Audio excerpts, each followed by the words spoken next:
Good evening and welcome to the Dollar Dogs and Beer podcast. I am your host, Andrew, and joining me and Joe tonight, back from his whirlwind trip around half the country, it felt like, checking out all sorts of awesome baseball things along the way, Jason has finally decided to bless us with his presence again. Jason, welcome back, bud. Thanks. Good to be back. Had a great couple weeks of baseball. I think it was 5 games in 8 days we ended up seeing. So I know this will be on future episodes and whatnot, but Detroit last Friday, Cleveland on Saturday, Phil's on Monday, and then we had the Tri-City Chili Peppers on Friday night, which was glow-in-the-dark baseball, which got the hat from that tonight. So ended up picking up a nice Old English D hat for the Tigers.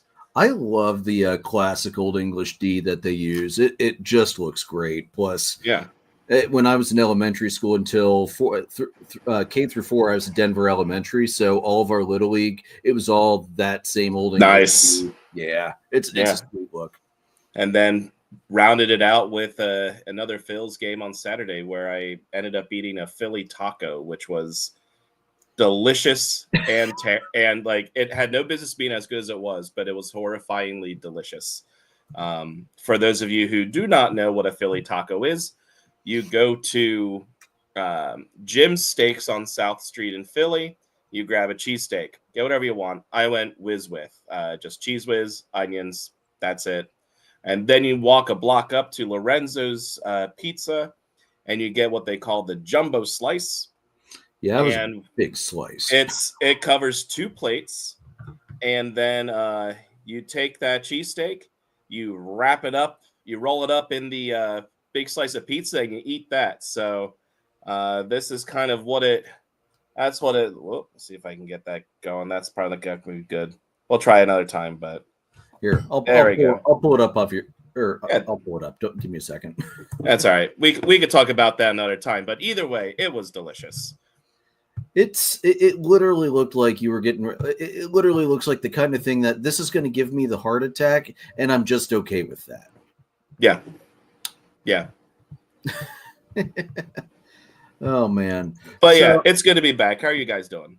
Hey, we're good, man. We've been holding up the show without you just fine, I think. You sure have been. What's up with you, Joe? I mean, don't encourage him. My goodness, man. You guys gets back and you're encouraging him to leave, you know? I'm doing okay, man. Just doing okay. Hey, that's what matters, man. Keep it moving. So, Joe, what are you drinking tonight? I went the SoCo and Coke route tonight, so. SoCo and Coke, all right. Jason, what about you?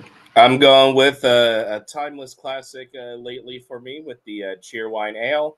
Yum. I believe this is the last one I have until September. So, that's sad. Unless somebody comes up from North Carolina soon, I may have to reach out to them and be like, hey, what are you coming up next?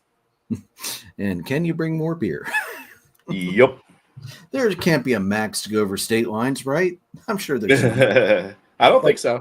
It's going to be like 6 kegs has to be the max. Guys, for me, since I'm going on vacation next week, hitting the Caribbean on a cruise, decided to get one of my favorite vacation beers, even though we're not going to Jersey, at least not right away this year. Cape May Brewing Company. You know me, I'm not an IPA guy at all, but there is one IPA from Cape May that I absolutely love, and it is, of course, the Crushing It.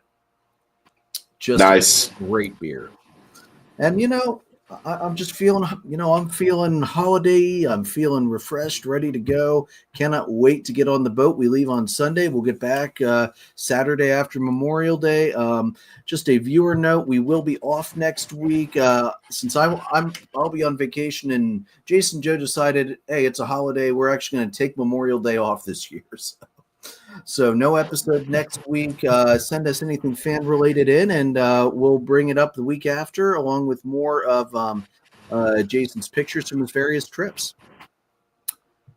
All right, let's hop into it tonight. The big news that came out of last week, of course, it had to happen the day after the episode because that's just the way MLB likes to do it.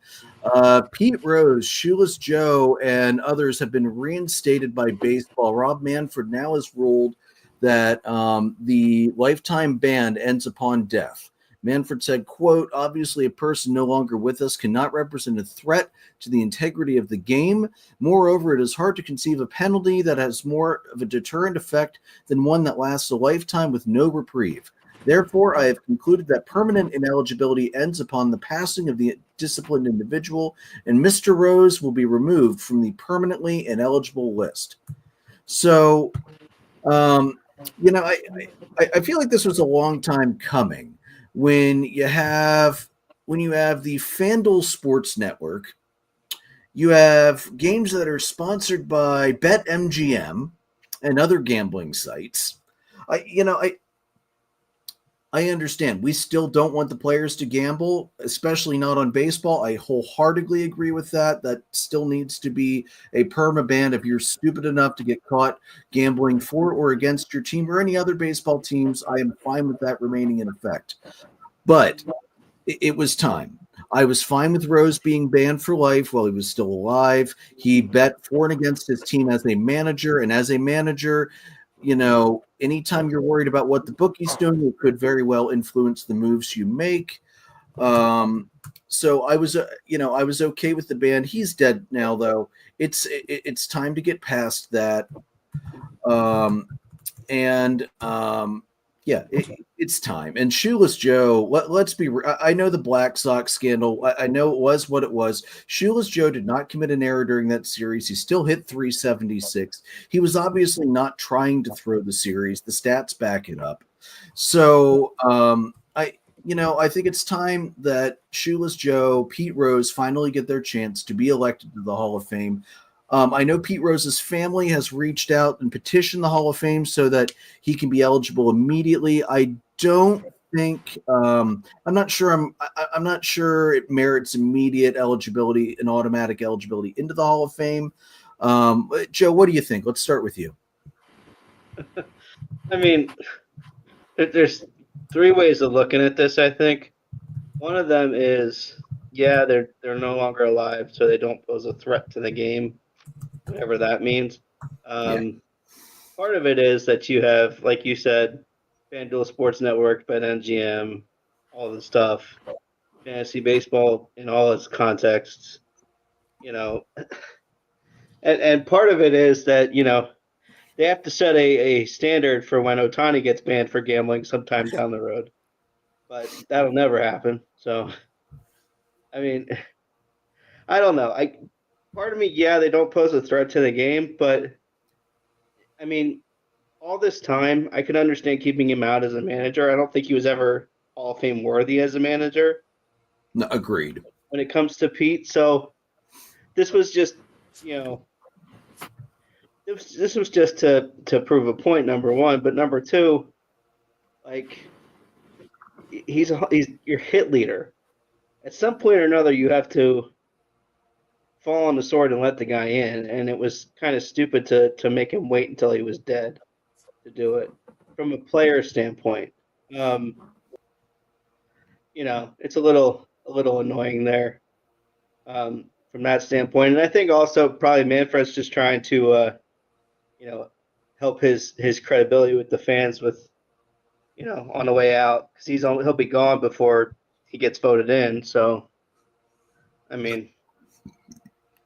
Yeah, I think there is something to be said about Manfred trying to secure his long-term legacy, because his is definitely going to be one of the most complicated legacies there is, given the drastic changes he has made to the game itself through rule changes.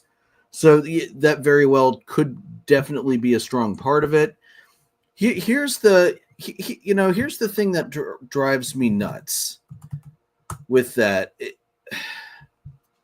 We have to decide, are we really going to be, are we still going to call it the final, you do this, you're gone? And are we, should we keep upholding it? Did Manfred actually make the right call here? Because let's be real, the three of us in particular have been pretty critical of just about every decision he's made since he's taken over in office. Jason, what are your thoughts? I mean, I get why he did it, but I think he is also doing it for the attention to bring that to the game, because it's very clear that he wants things to profit. Like, he wants everybody to profit now off of this. He wants the Rose family to forgive them for the ban. He wants all these things to happen. And Pete Rose even said he did not want to go in after he was dead because he didn't want it to be a public spectacle type of thing. He basically said before, if I'm not good enough and if I'm not able to be put in while I'm alive, don't put me in when I'm dead. And that's what's going to happen here. It's just a middle finger to the guy. Really. I really wonder if the Rose family might decline the Hall of Fame election. So from what I heard, they immediately started petitioning the Hall of Fame to immediately get him in. Okay. So instead of waiting the time frame now. Yeah, because I don't think he and Joe are eligible for the next committee until 28 or 29. Correct. I think their committee just went through, so it's a couple years till until they come back around. So here's the list of folks that are now off the list: Joe Jackson, obviously, Buck Weaver, Eddie Ciote, Lefty Williams, Happy Felsch, Fred McMullen, Swede Reisberg, Chick Gandolin. Joe Gedeon was also, he didn't actually take money, but he had, quote, guilty knowledge of the gambling activity that happened in 1919. Gene Paulette was banned in 1920 for associating with gamblers that year. So let's remember, when Judge Kennesaw Mountain Landis took over as the first commissioner of MLB, it was a mess. The game was very obviously at times being controlled by the gamblers, and that's why the initial ruling was made that if you got caught, you were done. That's clear. It's clearly not so much the case anymore. I mean, gambling has become synonymous with lifestyle now. And I know I feel like the NFL every year there's questions of how much of it's rigged. I've never really felt that as much about baseball because it's really hard to throw a game without being super obvious about it. Like, those guys from the Black Sox who racked up like double-digit errors, ridiculous numbers of strikeouts, low averages, etc. Other guys that are going to be back, Benny Koff was banned in 21. He was acquitted on an auto theft charge, but Mountain Landis deemed him no longer a fit companion for other ball players. Lee McGee was banned in 21 over his disputed back salary elicited evidence of gambling involvement. Shufflin Phil Douglas of the New York Giants, he was banned after threatening his manager. Jimmy O'Connell of the Giants banned in 24 after offering a bribe to another player. Well, that was dumb. Cozy Dolan, Giants coach involved in the O'Connell incident. William Cox, the Phillies owner, who was banned and forced to sell the team in 43 for betting on baseball. And, of course, Pete Rose. Of that list, Pete and Joe are really, I think, the only two guys that have a chance to be considered for Hall of Fame, and they should be. They're absolutely two of the greatest ball players who ever played. Yeah, and they'll go in right away, whether it's through an exemption or whether the committee comes back around. They'll go in immediately, most likely. Now, maybe the committee decides to penalize them a little bit more and not make them the first time around, but we'll see. But yeah, those are the only two names really worth talking about. Yeah, I'm sure. I'm sure the Phillies owner William Cox was never in consideration to be put in regardless of the gambling. Not all owners deserve to be enshrined in the Hall of Fame. Let's be real here. All right, guys. So Pete, Shoeless Joe, hopefully we'll be seeing them elected sometime in the next couple of years. So whether it's sooner or the next time the committee comes up, we'll have to see. All right, Rivalry Weekend was this past weekend, and I'm always skeptical about this every year because, MLB's falling on the coattails of college football, college basketball, and even the NFL when they set their rivalry weekends and do as many interdivision or, close interleague series as possible. But this year, I got to say, the baseball was really good across the league. I immensely enjoyed watching games this week. Let's see. We had the Cubs sweep the White Sox, which I know that in and of itself wasn't necessarily difficult. But Joe, your Cubbies 9 games over 500 for the first time since September of 23. PCA is just obliterating every baseball thrown at him, especially when the pitcher's dumb enough to leave it middle, as they should. Yeah, I mean, with you would think sweeping the White Sox would not be a big deal, but the Cubs have not won on Sunday, I think maybe but once all season. So that was not a guarantee by any stretch. That's crazy. Yeah, they've had really bad luck on Sunday. So, I mean, this is maybe 1 or 2 wins on Sundays all season, which is – so it was definitely not a guarantee. But can't say enough about what PCA is doing. And a lot of that has been through his conversations with Justin Turner, actually. From what I hear, Justin Turner's been a real big influence on him. Justin Turner's a good guy to talk to about hitting. He is one of the last pure contact hitters that are left.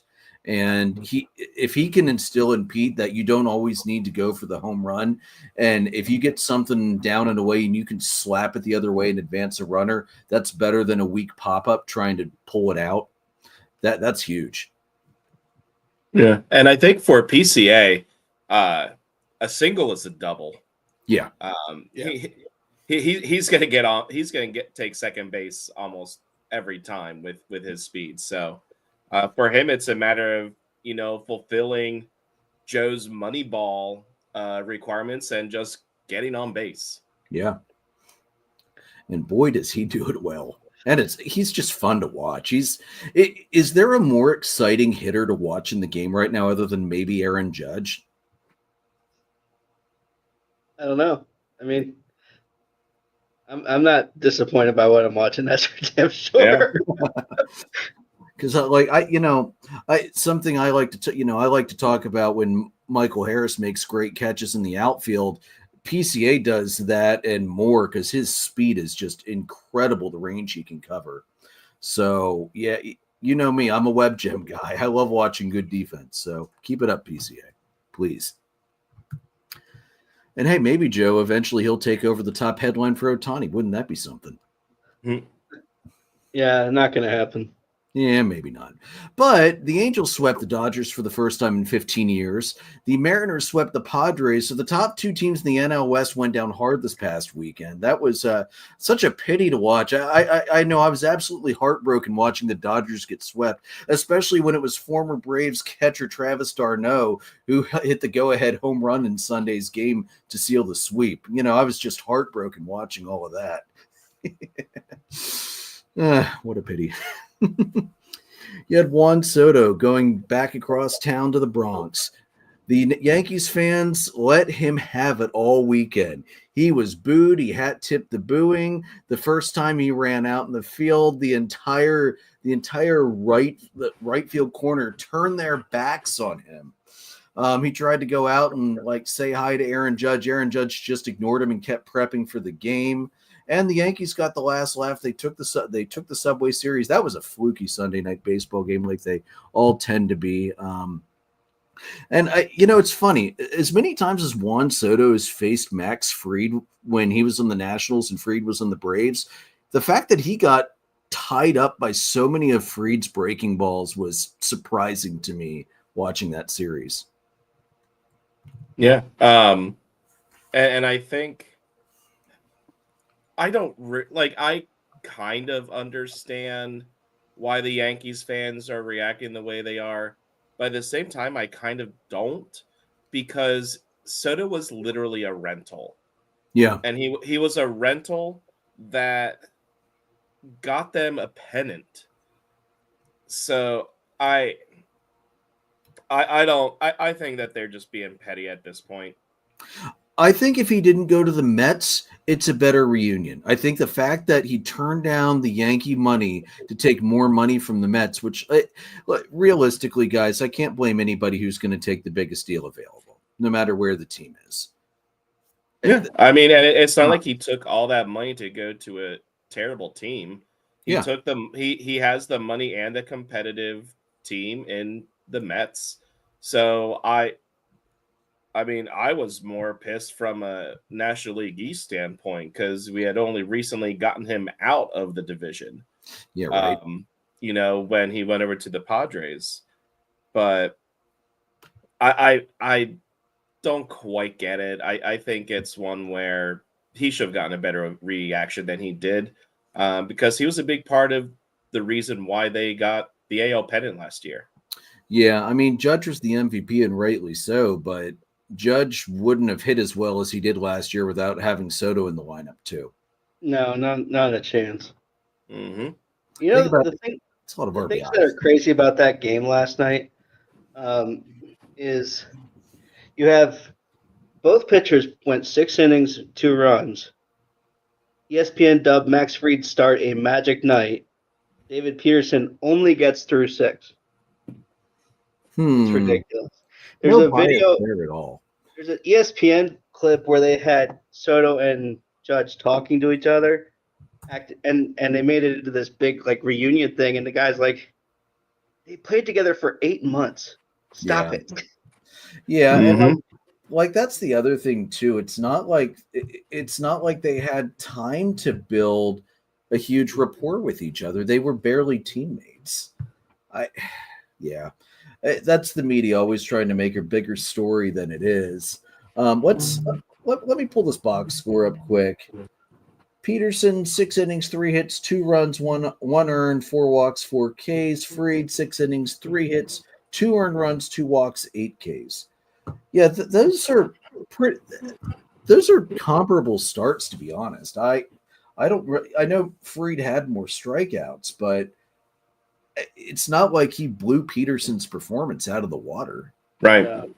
Yeah. That's ESPN for you. They always play favorites. Anytime Atlanta's on Sunday night, I always, if I watch it, I turn the radio on and mute the TV. I can't stand ESPN announcing. It's just awful. All right, let's see here. What else? The Brewers, of all teams, stopped the Red Hot Twins. Their winning streak ended at 13, and their scoreless inning streak at 34. So that impressive work from a Milwaukee team who's kind of struggling to get their feet under them this year. 22-25 so far, and they had no momentum going into that series at all. They're 3-7 over their last 10. So an impressive win by the Brewers to stop the Twin streak. We'll see if they can they probably will turn that into a winning streak because they started a series with Baltimore today, and it's at home. I know Joe's been really torn up about the Brewers' struggles to start the season. Heartbroken. Chicago North, man. I was just waiting for this manager move to pay off. And then classic move by the Philadelphia announcers with their touching tribute to the end of the poop series. That was one of the funniest things I watched all weekend after you shared that, Jason. It was amazing. They basically, for those who didn't see it, they basically had kind of an in memoriam eulogy for the poop game because they changed the score bug this year to have the first 3 letters of the teams. So instead of being the P00P when the Phils and the Pirates play, it's now PIT and PHI. So it's just not the same. And the zeros are both on the right. So you have PHI 0, PIT 0. So there's no semblance of it. They need to bring back the poop, even if it's just for Phillies Pirates. They need to bring that back. Also, it looked better anyway. I don't like the new scoreboard widget this year. Not a fan. Nope, same. I also saw that I think it was Brian Hayes coming into the dugout at the end of warmups, stole the keys from the Fanatics ATV and made the Fanatic bow down and beg to get his keys back. For all the times the Fanatic picks on other players, it's not often you can get one back on him. That was pretty impressive. They had a really good interaction with that. Like he just kind of snuck by and just grabbed the keys out and went down to the dugout. It was And slick. the Fanatic went to his ATV and he just kind of like, what happened? And he was like looking around, and they had him get down on his knees and beg, and then he rolled over, and it was a very, very great interaction. And you have to with the Fanatic. I mean, the Fanatic takes so much delight in poking fun at the other team. Like everybody, everybody loves the old Tommy Lasorda moment when the Fanatic had the blow up doll of Tommy Lasorda, and Lasorda stole the ATV until the Fanatic gave the doll up, and then he tore the doll up. The main difference, though, is Lasorda was legitimately pissed. Yeah, he was. Whereas most people now, like when the Fanatic loves to interact with the players now. He loves, like a few years ago, he and I think it was Jose Bautista got into like a push-up off. And Bautista then went and started doing the Fanatic then went down and did one-handed push-ups. And that's impressive. And Bautista went to try it, and he collapsed on the first one, and then just started like bowing down to the Fanatics. So that's awesome. And the Pirates announcers absolutely loved it too. They were having a blast with it. So it's a kid's game, man. Yeah, and the Fanatic is the best mascot in the game, hands down. He's not the best mascot in sports. That's still Gritty. But the Fanatic is the best mascot in Phil. I'll take Philadelphia having the top two mascots in sports. Absolutely. Yeah. Well, nothing else going. Well, and when Atlanta got rid of that creepy ass baseball head guy and went to Blooper, who was designed off of the Fanatic, it was such a great move because Blooper is great. The old creepy, googly-eyed baseball headed dude that looked like they stole him from the Mets. Yeah. That was awful. So, any other team with a mascot that you're looking to change it up, rip off the Fanatic again. I wouldn't be upset if there was a league full of Fanatic knockoffs because it's just great. And make sure they've got a good social media presence too. Because let's remember, what made everybody fall in love with Gritty? When he told the Pittsburgh Penguin to sleep with an eye open. Yep. So yeah, guys, it was a great rivalry weekend. I mean, Atlanta had Boston. I got to watch a power blowout from the Braves. Olsen went up Otaku over the Monster. Ozuna blasted one out of the entire park over the Monster. It was honestly, every series had good games in it. You had the freaking Rockies, who can't win a game if you bribe the other team to lose. Put 14 up on the Diamondbacks to beat them this weekend. Like that's as they take a lead 1-0 in the bottom of the first against the Phils. Of course, opposite field home run to left. Yeah, is it in Philadelphia? No. Yeah. I fully expect the Phils to lose this game because they literally just traveled from Pittsburgh or from Philly. They had the Pirates yesterday and had to go out for Colorado today. That's brutal. No day off, and it's a 4-game set. Well, you'll split it at least. It should, which means they'll lose 3 or 4. So, but really, honestly, guys, it was a great rivalry weekend. I hate to give MLB too much credit, but they nailed this one. Yeah. Two last thoughts from me. You talked about how good it was for MLB. This weekend, they drew 1,608,475 fans across 45 games. That's awesome. It's their best weekend total and average, the average being 35,745 or so, prior to Memorial Day since May 18th through 20th of 2012. Wow, that's really impressive. So it definitely worked out from them from an attendance standpoint and starting to increase the energy a little. The other thought I had, since I said it in the group chat, but I think it just fits in here, is this was a scenario I saw all over Twitter yesterday because of the Cubs and the White Sox, and finding out that Sox fans rooted for the Indians when the Cubs played them in the World Series and vice versa. So my question to you two guys in the NL East, if in yours, let's say let's say you were a Yankee fan. We'll just use the Yankees, New York, for this. Let's say you were a Yankee fan, and they're playing the Mets are in the World Series against your division rival.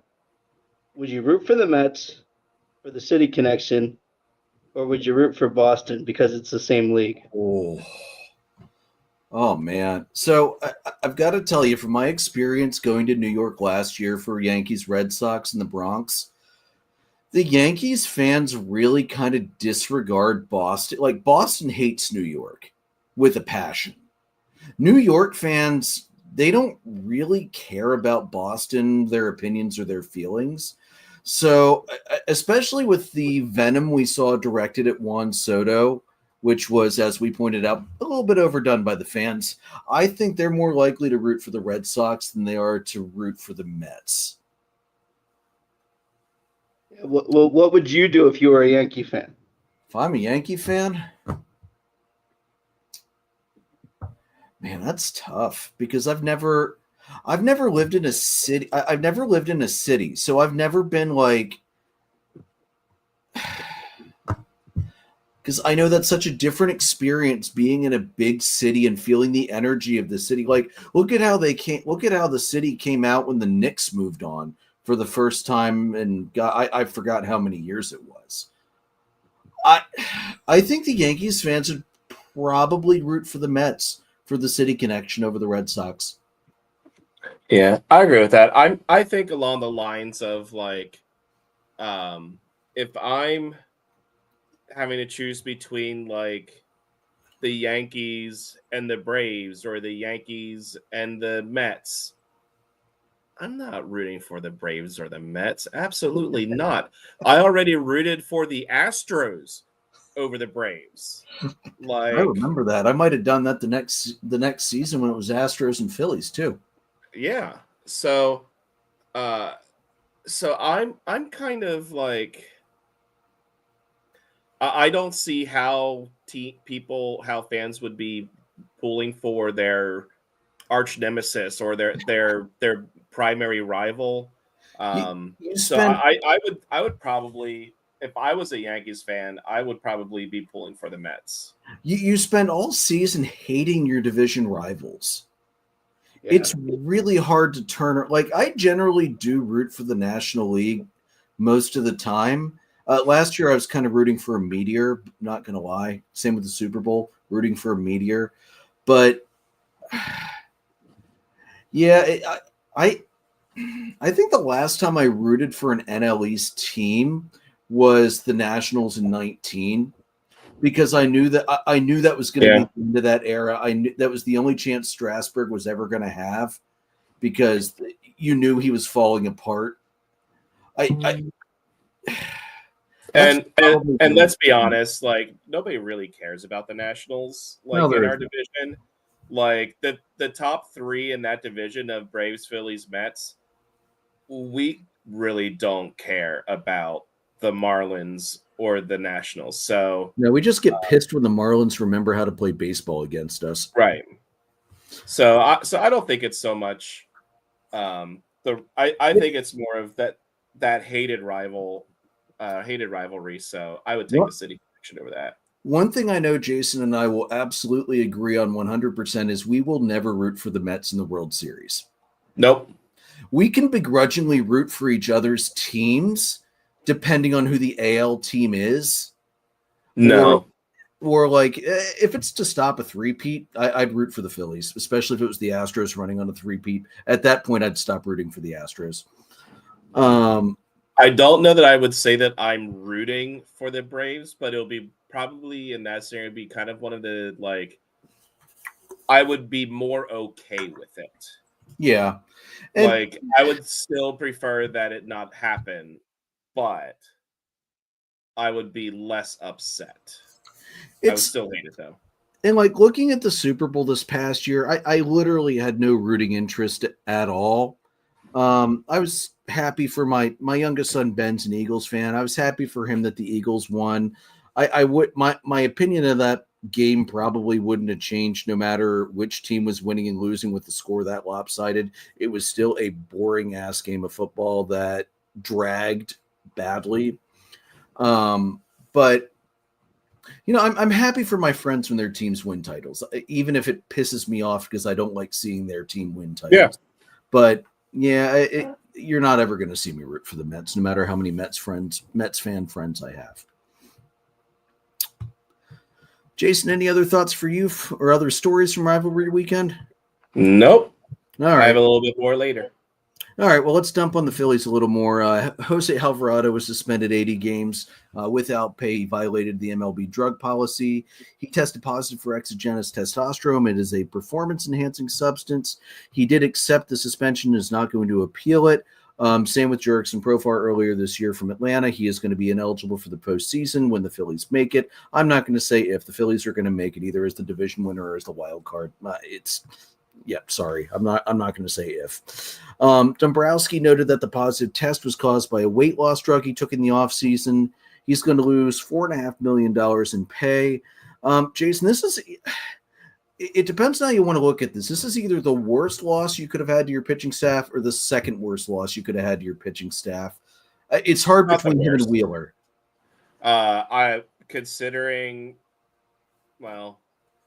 Wheeler is like going to be a perennial Cy Young candidate, so he would be the biggest loss. So it is a loss, but the pen lately has been stepping up overall. Romano struck out the side yesterday in order for a save in a 1-0 game. Strom overall is pitching well. He gave up a home run last Monday night, which is rare for him, but overall he's been pitching well. So is it a loss? Absolutely. Will they be okay? Most likely. Yeah. I think it's possible that maybe they'll make a move come trade deadline, things like that, especially for the postseason run. I know we tend to be kind of that, like, I didn't know that I was taking it, and we're like, yeah, sure. I think I actually do believe Jose a little bit in this one. 100% players need to know what they're putting in their bodies. They need to be doing all the research, etc., with what they're doing. But he had 2 negative tests immediately after that positive test. So that kind of tells me that he wasn't knowingly taking it. But it is what it is. He didn't fight it, which is good. He's not appealing it, and he's out for 80. Yeah. I'm going to go back to something Joe and I talked about after Profar got suspended.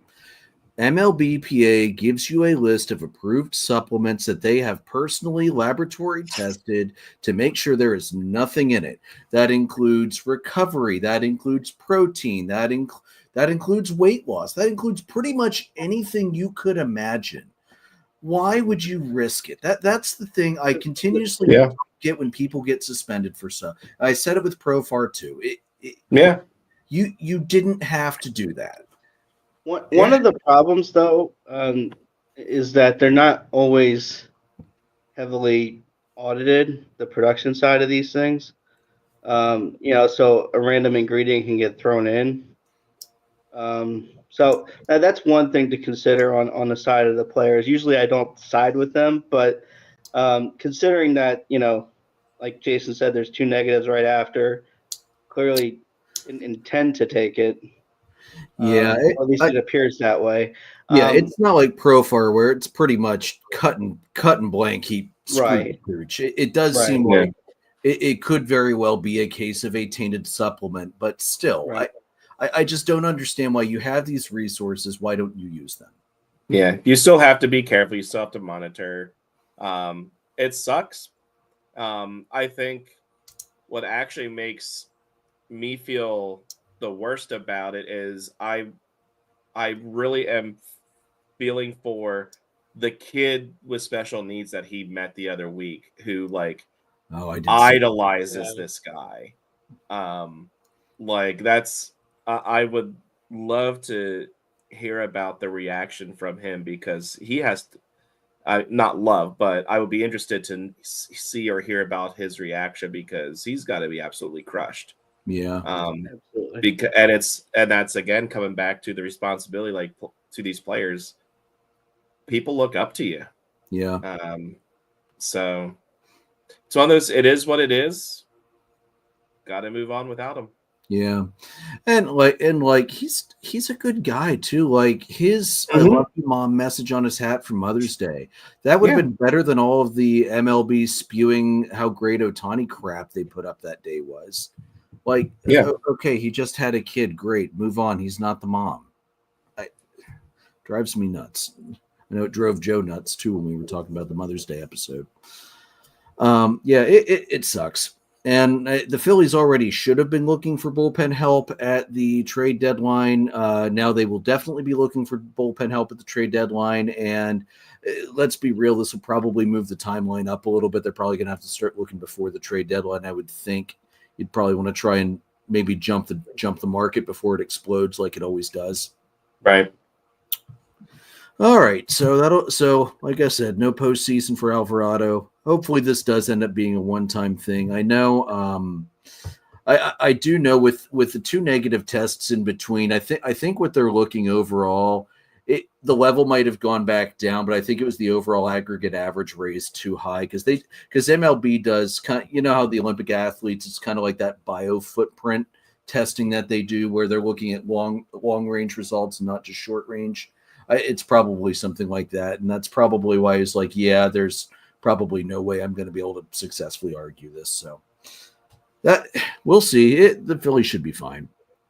It's a loss, but it's not going to cripple them. You're probably right. Wheeler would definitely be the bigger loss. Yeah. All righty. Let's see here. Right. So Joe, your read the room was the rivalry question, right? I guess. Yeah, we kind of covered it there, and then okay. Yeah. All right. Sorry, I forgot to cross that out, move things around as usual. All right, Red Sox City Connect 2.0 was debuted in the Braves game last week. And honestly, guys, these were sharp. Here, let me pop the images up here off of UniWatch. Boston has been willing to break away from their regular colors with each City Connect, and I like it. It's a solid set. I wish the D wasn't broken by the placket. It wouldn't have been hard to adjust it or change the sides to make that not happen, but it's a solid set. I love the B logo. I love all the references they took off the green monster. It's a great set, guys. It's one of the best of the City Connects that have come out.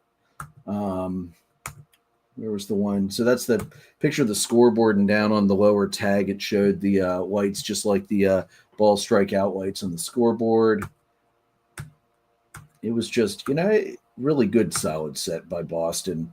Definitely one of my favorite sets come out. What do you guys think? Yeah, I absolutely loved them. They're clean. They're sharp. The text is perfect for the monster. Mm-hmm. I believe they even call it monster green as far as the color. So, yeah, absolutely. Those shoot up to the top, if not towards the top, if not the top, as far as City Connects go, to me. Yeah. What do you think, Joe? Yeah, real sharp. I mean, you guys said it all, but it's really sharp. It's nice. I wish that the MLB would do what we've talked about before and let them drop one of their other uniforms and keep the City Connects. Yeah, especially if you have a good old one like that. The old they were the marathon ones, right? Like the marathon bibs. Yeah. The yellow and the light blue. Yeah, I wouldn't mind if they made that one of the new alternates and got rid of one of the old alternates to keep that in the rotation. But yeah, they looked, I was watching the game Friday night against Atlanta. It was a sharp matchup. They looked really nice on the field under the lights. And again, it was legible. I could tell who every player was, no matter how far the camera was panned out, because they didn't do something dumb with the number. They didn't try to add weird effects to the numbers and letters that you can't see from more than 5 feet away. And green on white is always nicely visible. So good job. I don't say this to Nike very often. Good job on this one. You actually nailed one for once. Yep. I know the for once might take away a little bit of that, but that's okay. All right, it's milestone time. Jose Altuve's 700th career extra base hit. He is only the 4th Astros player in franchise history to reach this milestone. Pat Quantrill, if anybody had him on their bingo card for first immaculate inning of the season, I call bullshit because there's no way you actually had that on your bingo card for that. But he was the one who got the first one of the season, so congratulations to Pat. And Bryce Harper, 1,000 RBIs. Yep. Wow. Friday night, little bloop single to score a run in from third. That's awesome. Where does that move him all time now, Jason? He's starting to climb pretty good up the RBI rankings, isn't he? I don't know all time, but he's like the 257th player to get 1,000 RBIs or something like that. That's impressive. So, yeah. All right. So let's move down on the farm. Jason, first, who are the players this week? So instead of doing players of the week this week, I'm going to do two different features instead. Because really the one player of the week, it would actually be Mick Abel of the Philadelphia Phillies.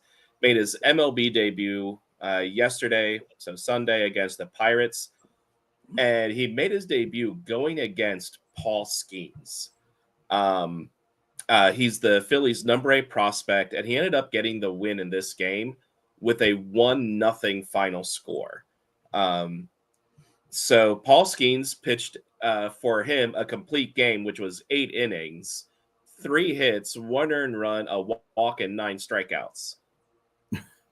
And he took the loss because Mick Abel went 6 innings, 5 hits, no earned runs, no walks, and 9 Ks in his major league debut. The 9 strikeouts ties the franchise record for a debut, which was Curt Simmons against the New York Giants in 1947. It was September of that year, so it's currently 77 years, soon to be 78 years. 0% chance I would have gotten that one right on Final Jeopardy. Yeah. And the nice thing here for Mick was he had about 50 friends and family in attendance as Jordan Romano struck out the side in order for the save and to get Abel his first career win. His family was given the score sheet from the broadcast booth, and Tom McCarthy, John Kruk, and it was a Sunday with Schmidt. Mike Schmidt was in the broadcast booth. They all signed it and gave it to the family. So really cool for him. And he basically struck out the first batter of the game for his first major league strikeout. So that's amazing to see. And then down on the farm, I only saw this today, and it's absolutely fantastic. John Oliver, the host of HBO's late night show Last Week Tonight, is going to be rebranding the Erie Seawolves as part of a promotion. Basically, 47 teams submitted applications for John and his team to, quote, use all of our resources and stupidity to give one minor league baseball team a total rebrand. And the Seawolves, the AA affiliate of the Detroit Tigers, was chosen from those 47 applicants. Why were they chosen? Well, one of the reasons John Oliver said is they don't play anywhere near the sea. So why are they the Seawolves? So this offer, which is expected to be accepted, gives John and his team total control of the rebrand for this team. This is everything from a new team name, a new team mascot, theme night, like everything is going to be under their control. The team is not going to be allowed to have any input whatsoever. But don't worry, though, if you are a fan of this team, Oliver and his crew, they are determined to make it pay tribute to the area and the things that make Erie great. So they're not just going to do something that doesn't make sense. It's going to be a really good, solid rebrand. It's just amazing that the Seawolves, soon to be former Seawolves, will have zero input whatsoever. That's bold to do that. That's a bold move, Cotton. We'll have to see how that pans out. Yeah, I'll be paying attention to that to see what happens. So, yeah, that's a choice. Could be a really good choice. Could be a really bad choice. I think it's going to be good though. John Oliver's got a great team of people that work for him. So, yeah. And the nice thing is it's Erie, it's not Altoona, so we don't have to worry about them doing something like the Altoona pizza slices and that god awful contraption that the idiots in Altoona call pizza will not see the light of day in a uniform, because American cheese on top of tomato sauce and dough is not pizza. That's disgusting. That is abhorrent to pizza everywhere, and they should be ashamed of themselves. I believe we should ship them to Ohio. I believe the state bowling tournament is in Altoona next year, so maybe I will have to try this and report back on the terribleness of it. Better you than me. I did have last year, the place, we didn't realize that it was going to be closed on Sunday, but I had an offer from somebody. Chris Gazy said, "I will pay for your lunch if you get this and try it." But if they were closed, so we didn't. So I'll have to remember to do that on a Saturday. Oh, man. All right. Anything else then for Down on the Farm, Jason? That's it. All right, let's kick it over into the injuries. Two players, one getting close to coming back, one came back. Acuna, the rehab starts are going well down in the minors. Atlanta's already moved him up to Gwinnett, which is AAA level, so he is on track to return by the end of the month.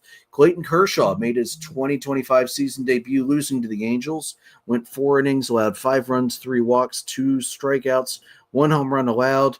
You know, even though it was not a great start, that curveball, that's a beautiful curveball to see. Joe, I think you brought it up in the group chat, didn't you? Yeah. The caption I saw for it was Cooperstown curveball, which is pretty quintessential for him. Absolutely. But considering how bad that start was, I guess you could say he's in World Series form already. Yeah, you're not wrong. You're not wrong. Hayden Wisniewski is going to undergo Tommy John surgery. He is out for the rest of 25. He'll be out for part of 26. Pirates right-hander Jared Jones is going to be re-examined Tuesday. He had a setback in his recovery from an elbow strain. They are going to be reconsidering Tommy John at this time, so if he has it then, he will also be out all of 25, and the first half, at that point, it'll be the first half of 26 for recovery. Aaron Nola, 15-day IL with an ankle sprain. Having personally experienced a very, very severe ankle sprain just a few years ago, like if my ankle rotated another 1/8 of an inch, it probably would have snapped, which frankly would have made the recovery easier. The fact that the Phillies didn't shut him down sooner, it shocks me, because if I couldn't mow grass at a golf course when I could be on a lawnmower that I sat on, I can't even imagine trying to pitch through an ankle sprain. That hurts like hell. Yeah. And I think what bothers me the most is they knew he had this injury, and before the game against the Cardinals, which was game 2 of a doubleheader, and they're like, "Oh, he's definitely hurting. Like, it's definitely bothering him. So he wants to pitch. We'll let him pitch through it." And then you let him give up 9 runs in not even 4 innings. If he has a bum ankle, why are you not pulling him sooner when you can easily see that it is affecting the game? So to me, it's not. Nola has been terrible. Nola flat out sucks right now. Yeah. Like, But that is also on Rob Thompson and the rest of the staff, because you have to make a better decision than that. And if you're going to go with your first shitty decision, fix it before you make another shitty decision. So I do not understand the handling of that whatsoever. Yeah, I don't know about anybody else. But the last time I checked, it doesn't matter which of his ankles was sprained. If your plant foot is the one that's hurting, it's going to screw up your toss. If it's your drive foot that's hurting, it's going to screw it up. Like, Yeah. Where was the end game here? You need to, and if it was Nola pushing and saying, I'm fine. No, this is where you need to step in as the manager. You need to step in as the athletic training staff, as the team physician, and say, dude, you're going to hurt yourself worse trying to pitch through this badly. Stop and let it heal. The thing is, they knew his ankle was bothering him before the game. They knew his ankle was bothering him.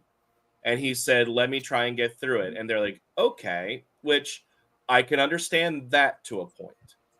But the moment he gives up the 5-1 lead after the first inning that the team gave him, he's out of that game. Yeah. There's no need to try and muscle through more of that. That's idiotic. I don't even want to hear, well, the bullpen was heavily used. We wanted to, if we could get, no, that's not the time to save the bullpen when a guy's hurt and could potentially hurt themselves worse and be out for longer because of your stupid decision. Yeah.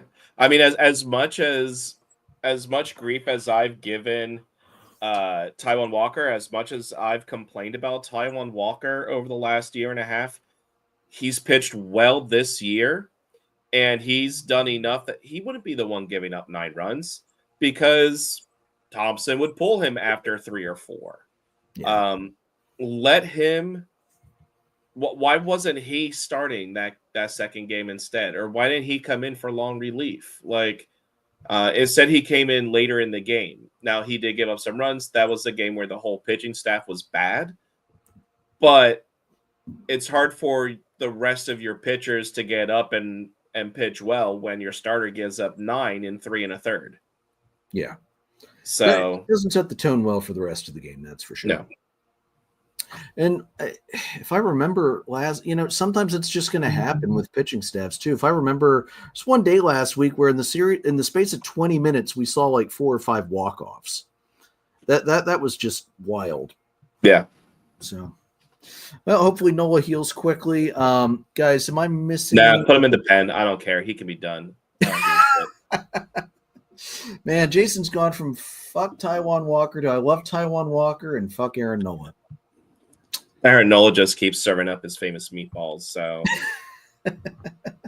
more and more I'm happy that he re-signed with Philadelphia, not Atlanta. Yeah. And more, I'm more pissed off that they gave him that much. Well, you win some, you lose some. I mean, I feel like Wheeler's deal is a bargain in comparison, so it balances out in the end. Yeah. Any other injuries I missed, guys? I think I got the big ones. All right. Nope.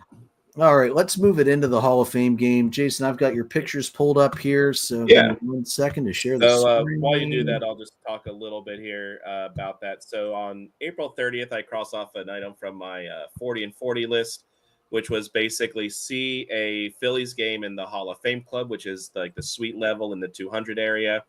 It has private concessions, like store, bars, everything. It was fantastic. I had like these braised beef short rib sliders that were phenomenal.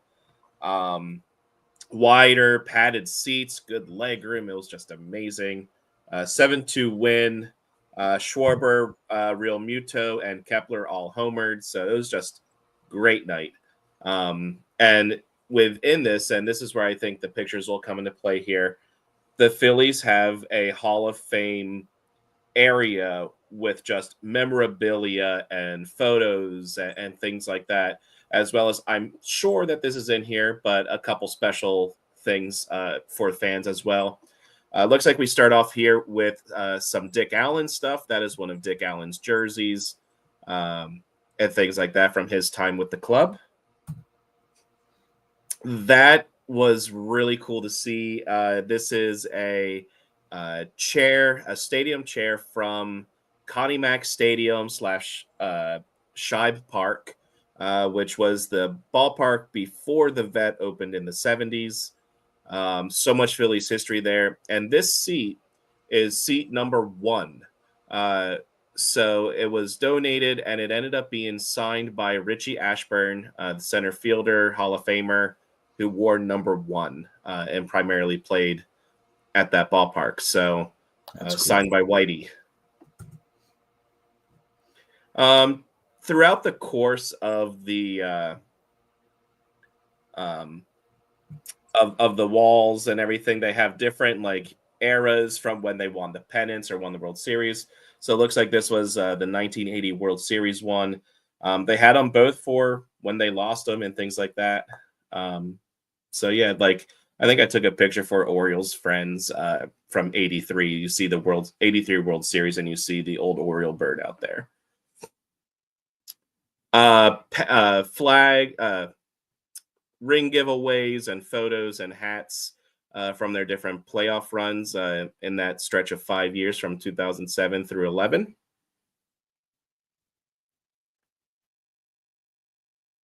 That is from the 2008 World Series. That is basically a bottle of champagne that was cracked open when they won, as well as some hats and photos.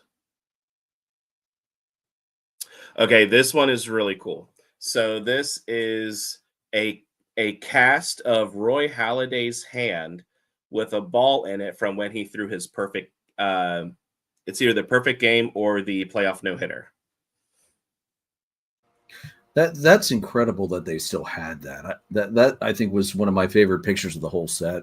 Yeah, and there's a picture up above the display of him actually going through and doing it. It has so many layers on it. You just see his hand. It looks like his hand is literally in this massive cast. Super old jersey from back in like the 1800s or early 1900s. All right, so this is a really cool area of the Hall of Fame Club. It's kind of like right in the middle, but they have all of the awards like the World Series trophies, player awards. So here at the top, you see some Cy Young awards from the players. The 2 trophies on the bottom left are the old National League pennant trophies. Then the one on the right is going to be the 2022 National League pennant trophy. More Cy Young. And that's the whole right side of that cabinet. That is the 1980 World Series trophy, which was really cool because it had all the little flags have the team's names on them. Oh, would you look at that? That is really cool. And then in the middle of the bottom there, yeah. So you have the 1980 World Series baseball. Then you have pins with each team's logo that was in the World Series. And that is the 2008. Now, I gotta say, 1980s was better. It had more details that I think I really liked. Yeah. But 2008 will always have a special place in my heart, being the one that I experienced. Well, of course. And that is both World Series trophies. It looks like they are surrounded by some MVP awards, which there's MVP awards up top in that next photo. Mm-hmm. More pennant trophies. I don't think I realized Mountain Landis played too. I never actually looked into him beyond what he did as the commissioner. Wow. Yeah. So yeah, same thing there. And that is the whole display that is set up for fans to see in the Hall of Fame Club. That's pretty cool. Yeah. 2008, near and dear to my heart. And that was 09. Okay. That was 09. When they Still the last time the Yankees won the World Series. Yep. Okay, so this is a scale model of the ball of Citizens Bank Park. And it's clearly an old model because the Phillies is properly centered over the scoreboard, not on that gigantic, clearly compensating for something board that they have out there now. Yeah. And then they have basically Hall of Famers and whatnot. They have artwork of them throughout the entire second half of this area. Oh, so cool. There's like Robin Roberts. They have Jackie Robinson there. We saw Doc there. You might notice that there aren't any numbers here with these Hall of Famers. That's because this is pre-numbers on the jersey, so they have the logo from the time. This was really neat. I went out beside the one concession stand, and I saw that I was right near where the broadcast booth was, and it's like, can I go take a couple pictures? And the usher goes, sure. So I went over, and this is where the Phillies broadcast teams are. You have Richie Ashburn booth and Harry Callis booth. So yeah, the Tom McCarthy, John Kruk, etc. were basically right there. You could have reached out and booped John Kruk on the nose. How about that? Yeah, well, he would have been up a bit high. He would have had to reach over, and we would like slightly high five. But and this is basically a view. This is basically the broadcast booth view. This is right in front of the broadcast booth, directly behind home plate, looking out over the whole park. That's a nice view. And this was fun at the very end. That is a turnstile from the old Connie Mack Stadium. Yep, that's the plate for it. Hall of Fame club entrance. Same. Not so fancy. Old Fanatic, new Fanatic. Love it. And then it's just lined with baseballs throughout too, which is kind of cool. Yeah, another view of that. Is that where your seats were? That's where our seats were. We were section 232, which was like the final section of the Hall of Fame club. Wow, those are comfy looking seats, man. Yeah. Yeah, view from the game. That is one of the bars, Connie Mack's bar. Yeah, the Cadillac. Yeah, more pictures of I believe that's from 2022. Some Hall of Famers there. You have David Montgomery. These are more hall/wall, but you do have Harry Callis there in the middle, which was amazing. Old school 1915. I think we have just about everything covered here. Some really cool. Oh, I love the art. Was that from 08 there? The with Ruiz jumping. I believe that is either Halliday's I think that might be Halliday's perfect game. Okay, nice. Good old Michael Jack. Love that. It's all the things from when he had his 500th home run. Good old Richie Whitey Ashburn, one of his jerseys. More of the old teams. That's a neat script. I don't think I've ever seen the Phillies script from the 50s. That's actually not a bad look. Mm-hmm. Baby Blues. Michael Jack. I love the paintings, man. That's awesome. Yeah. Right. So that looks like that was a hell of a trip, dude. That's awesome. It was great. I sold a couple of my games. Used that money to buy a couple tickets for Karen and I to go to that. Prices were fantastic for those seats. It was like $120 for a seat. So in the grand scheme of things, not bad. No, that's not bad at all. I'd pay $120 for a nice, comfy seat with plenty of leg room, honestly. Yeah. All right, and then the Orioles, they fired manager Brandon Hyde.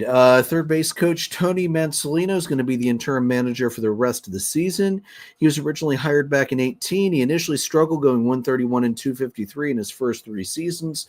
Not that anybody could be blamed. I am not sure any Hall of Fame manager would have done better with the talent level on the teams of the Orioles from 18 through 21. In 2022, things turned around. They went 83-79, and then 23, they were an AL Best 101-61 and 91-71 last year. Unfortunately, though, Hyde never got over the postseason hump. He was 0-5 through those years.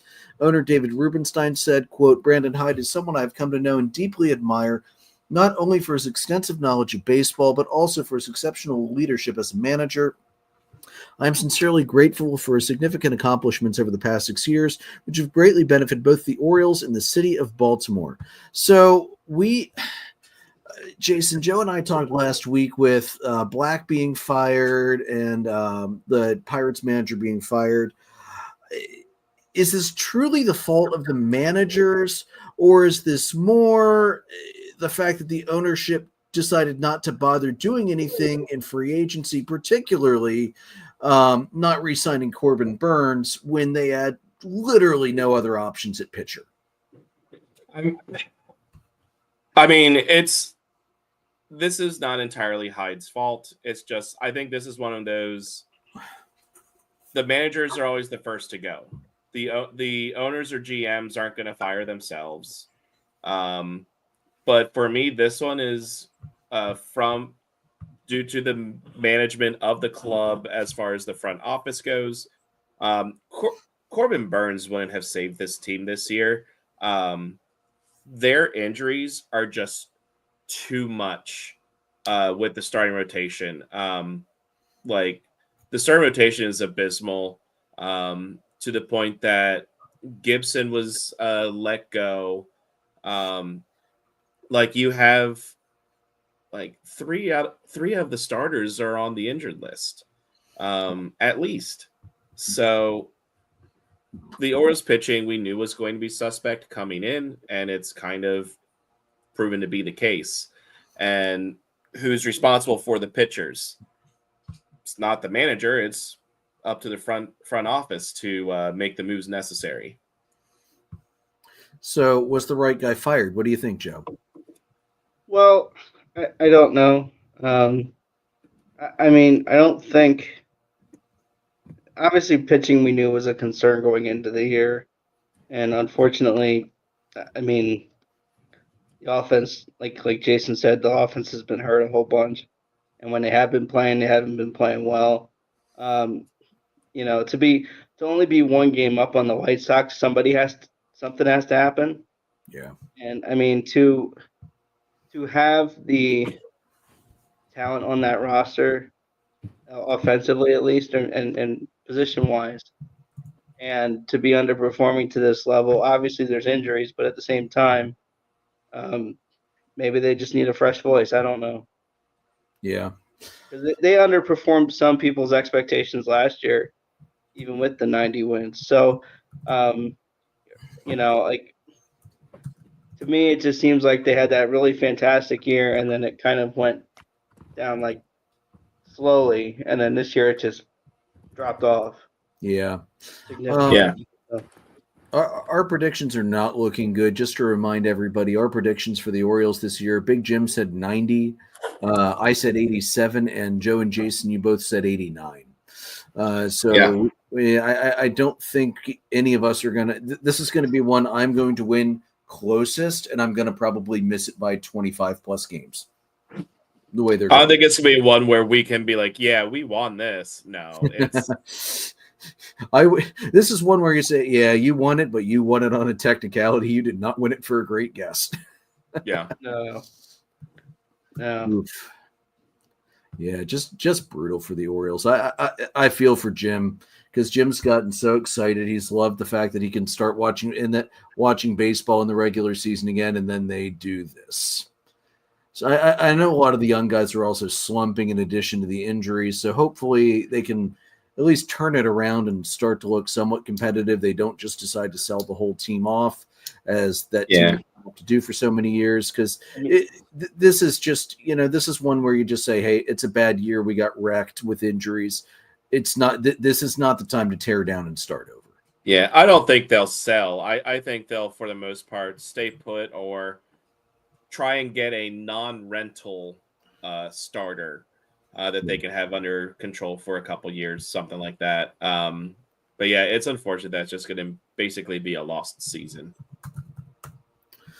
All right, so that's the Orioles. It's not pretty for them right now. No.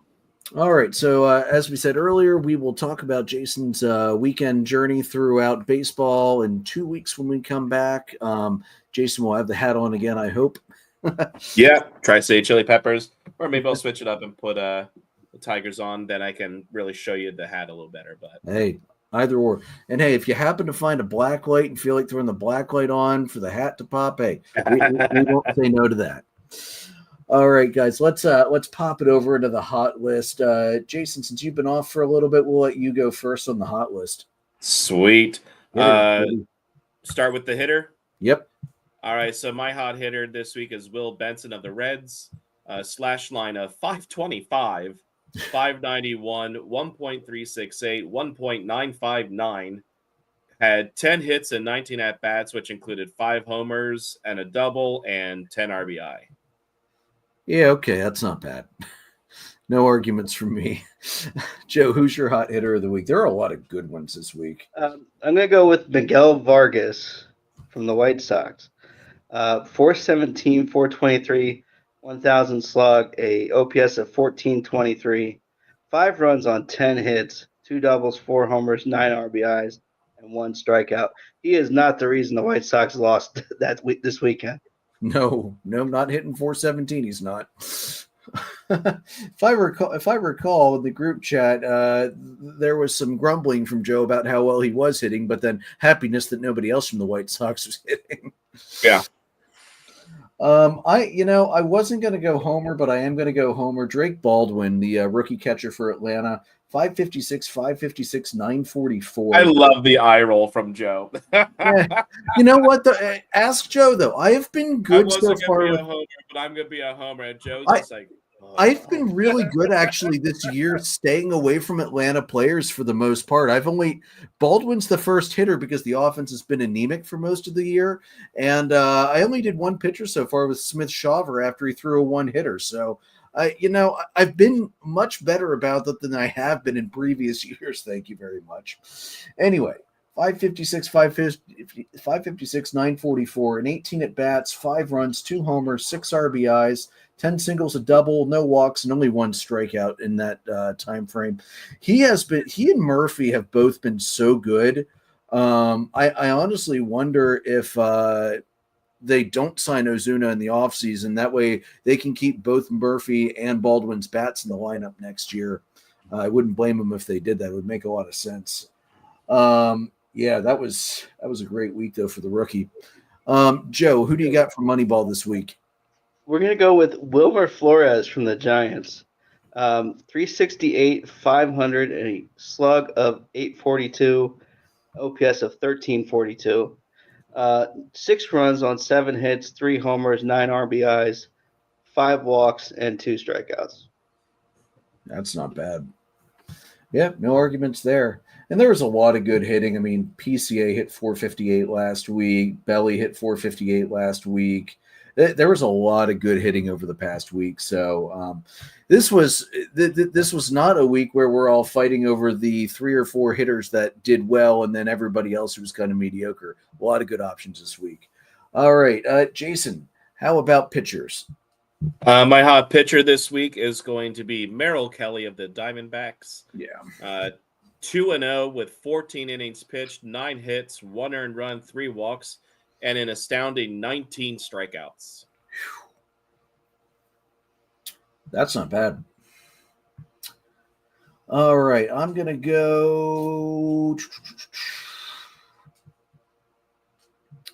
No, you know what? I'm not going to go that. I was going to go there, but I'm not going to, even though he did have a good week. I'm going to go Framber Valdez instead. Framber went 1-0 in 2 starts, 15 innings, 15 strikeouts, 4 earned runs, 12 hits, 2 walks, though. 2.40 ERA, but a .93 whip. Joe, who's the hot pitcher for you this week? So Ryan Wu from Seattle, 1-0 in 2 starts, a .68 ERA in the 2 starts, 13 and a third innings, 9 hits, 1 run on a homer, 11 strikeouts. His WHIP was .68, matches the ERA, and his Wow. batting average against was 188. Yeah, that's not bad. You almost want to say Paul Skeens after his first career complete game, which the fact that the Pirates, I get it, first career complete game, but the fact that the Pirates are like, this is so great, dude, he still lost because you have no offense. Like, just give it up. All right, Joe, who is the adulting reliever of the week? So I'm going to give you a runner-up because there were two that were just splitting hairs on this one. Kevin Ginkel from Arizona, 4 appearances, no saves, no save opportunities, but he went 3 1/3, no hits, no runs, 1 walk, 4 strikeouts, a .30 WHIP, and then zeros for average. So that was the runner-up. Your adulting reliever of the week was Cole Sands from the Twins. 3 appearances, 2 2 in save opportunities, 4 innings pitched, no hits, no runs, no walks, 3 strikeouts. So that WHIP and the batting average against zeros across the board. Wow. That's fantastic. Might be a big reason why Minnesota is going to stay my hot team for the week. I know the 13-game winning streak ended, but they had a 13-game inning streak, and 34 innings of consecutive scoreless baseball. Yeah, that's going to be hot team for me once again for the second week in a row. Jason, what's your hot team this week? As much as it pains me, and I'm sorry, Joe, I'm going with the St. Louis Cardinals. 8-2 in their last 10, but that includes series wins in DC where they swept the Nats, in Philadelphia, and in Kansas City. Basically like an 8-2 road trip, which is better than anybody could ever ask for from their team. So, yeah, and Kansas City and Philadelphia are not easy places to play.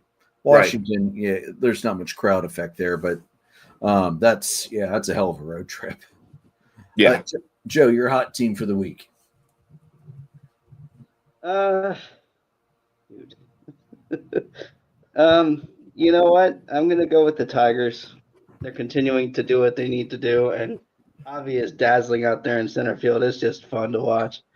It really is. Who would have thought Javi's going to turn out to be one of the better center fielders in the league? It's good to see, and I'm glad to see his bats coming back too, because that was that start period in Detroit was not good.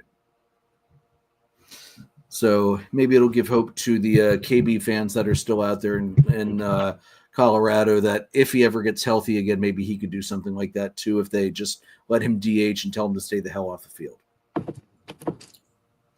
All right, looking at games for the upcoming week, Atlanta finally has a day off. I know it's the first time since May 1st. And then tomorrow they start a 3-gamer on the road at Washington. Strider versus Parker. Strider was activated today. Smith-Shawver versus Williams and Sale versus Gore. And then San Diego comes to Atlanta this weekend. Holmes versus Pivetta. Schwellenbach versus King. Strider versus Cease for Sunday Night Baseball. And then Atlanta has a day off to head to Philadelphia. And the week after that, I'm not going to do the probables because 2 weeks out, that a lot can change between now and then. And then they'll see Boston again to end the series next week. And that'll be back in Atlanta because, why not just have teams come home for series leave for the schedule sucks this year. And something Joe and I were talking about before you got on, Jason, this whole, you play a team 1 week and then you play them again the next week. That crap needs to just go away. Yeah. All right, for the Orioles, we'll keep it local here. They start that 3-gamer at Milwaukee. They are on the road all week. Kremer versus Zastrinzi. Good luck. TBD versus Henderson tomorrow. Seguano versus Patrick on Wednesday. And then the Orioles head right to Boston for a 4-gamer up in Fenway. Povich versus Giolito. Eflin versus Bello. Kremer versus Dobbins. TBD versus Bueller. And then for Memorial Week, Baltimore will be home all week, St. Louis for 3, and then the White Sox for 3. So that's what we have for our local Orioles. Looking ahead for Philadelphia, we won't talk about the score for tonight. We'll spare Jason for that, but they are out in the Mile High City out in Colorado right now. Four-gamer out there: Sanchez versus Freeland, Luzardo versus Senzatella, Walker versus Palmquist, Suarez versus Marquez, and then they head to I almost said Oakland. I hate saying Sacramento. They're off to the Athletics because God forbid we put Sacramento in front of it, ESPN. Wheeler versus Springs, Sanchez versus Gin, and Luzardo versus Hoagland. And then, as mentioned, for Memorial Week, they have the three-gamer at home with Atlanta, and then they host Milwaukee after that. So that's our local and our teams for the next 2 weeks, since we will not be on. Guys, it's going to be some good-looking baseball over the next 2 weeks, though. So I won't be watching it. I'll be on the boat.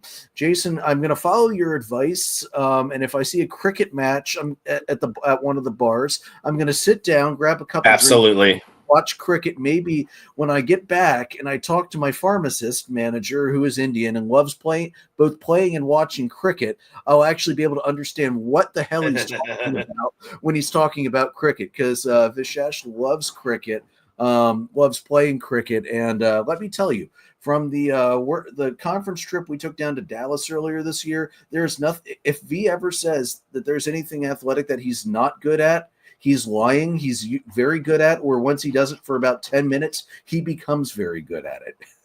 Yeah.